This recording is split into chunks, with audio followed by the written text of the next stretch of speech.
దేవుడు నీ జీవితంలో అనుకూలంగా చేయగలుగుతాడు.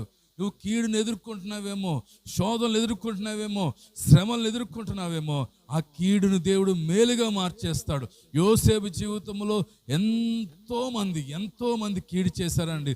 చివరికి యోసేపు యొక్క సహోదరులు యోసేపుకి కీడు చేసి మరి ఆయన శ్రమ పెట్టి ఆయనను కొట్టి ఆయనను ఏం చేశారు తెలుసా? అమ్మి వేసినప్పటికీ, ఎంతో కీడు చేసినప్పటికీ దేవుడు ఆ కీడంతటిని ఏం చేశాడు తెలుసా? మేలుగా మార్చేశాడట.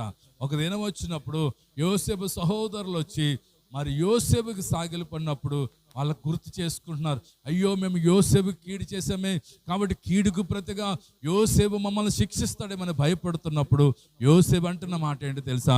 మీరు నాకు కీడు చేస్తారు, కానీ దేవుడి సమయము కొరకు ఆ కీడును నా జీవితంలో అనుమతించాడు.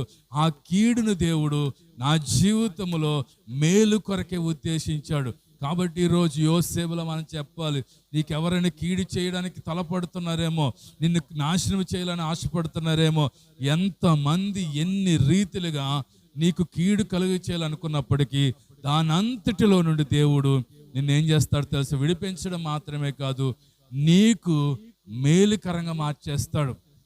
సమస్తము సమకూడి మేలు కొరకే. కాబట్టి ఈరోజు నా భర్త నాకు మేలుకరంగా లేదు, నా భర్త నాకు కీడు చేస్తున్నాడు, నా తల్లిదండ్రులు నాకు కీడు చేస్తున్నారు, నా కన్న కొడుకు నాకు కీడు చేస్తా ఉన్నాడు అని అనుకున్నావేమో, కానీ దేవుడు సమస్తాన్ని కొరకు మేలుకరంగా మార్చేస్తాడు. సమస్తాన్ని ఆశీర్వాదం